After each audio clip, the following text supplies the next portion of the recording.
right, welcome back. Time for Watch List. Did you happen to catch 60 Minutes last night? I didn't. It was really good. I mean, I love it every week, but last night I just really liked it. One reason in particular, I'm a huge NPR radio fan. You hear me talk about NPR all the time. Well, last night, 60 Minutes looked into something that I hear regularly on the radio. You may hear it too on NPR's Morning Edition, something called StoryCorps.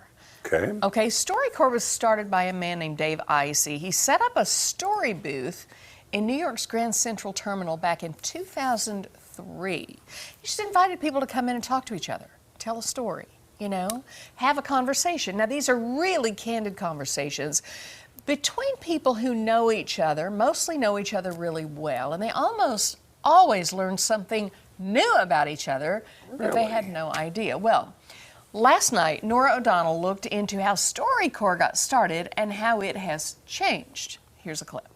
StoryCorps rolled out a mobile booth in 2005 to travel the country.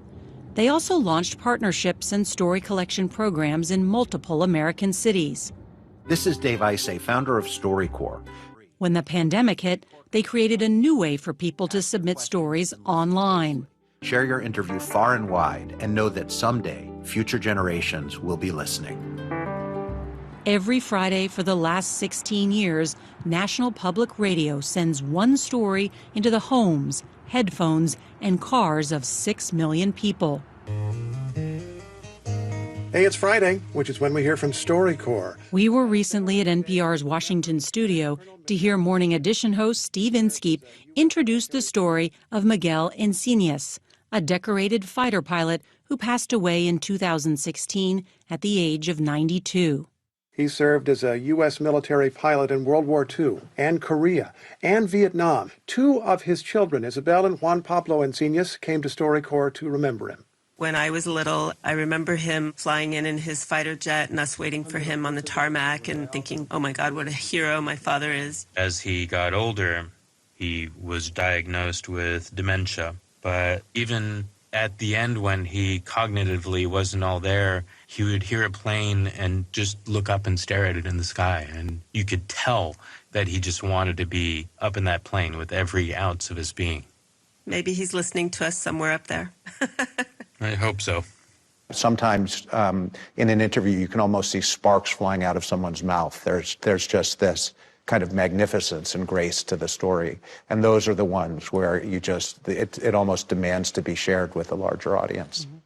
I'm glad he figured that out and started this, because every time I hear that on Fridays on NPR, I get so excited because I'm like, oh, they're about to do StoryCorps, and sometimes they leave me in tears. You know, you'll have a... Well, I get that story could do it. It can. So, I mean, you'll have like a parent and a child talking about, why did you adopt me? Why me? You know, and it just is so good. All right. Now, the 60 Minutes episode. You can catch the whole thing on Paramount Plus, by the way. Now, and get this, around the time of the election, the last election, you know, the 2016, people were so divided, all right, and around 2020, even more so. Sure. Okay, Isey came up with a whole new concept for StoryCorps. It's called One Small Step, okay, and this puts strangers together who disagree politically, okay? You're thinking, this is going to be a nightmare. But they start by reading each other's bio out loud. So they sit across from each other and talk about, and they read about each other, and then they start a conversation. Speak to a person then. Exactly. They start to find the common ground, and as they talk, that's when they really begin to listen. All right. They have completed 1,000 sessions of just those already, and there are like 6,000 on a wait list who want to talk. All right. Now, here's where the watch list turns into a playlist, okay? These recordings are available as podcasts. There's even an app where you can record your own StoryCorps. You can have a conversation with your grandpa or whoever, your little niece, you know, your neighbor that you admire.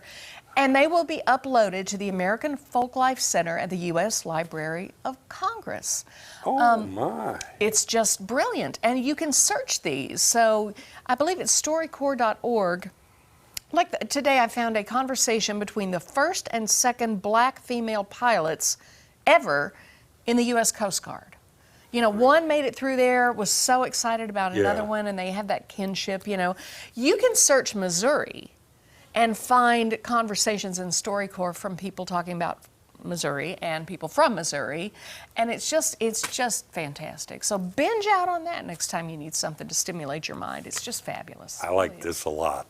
All right.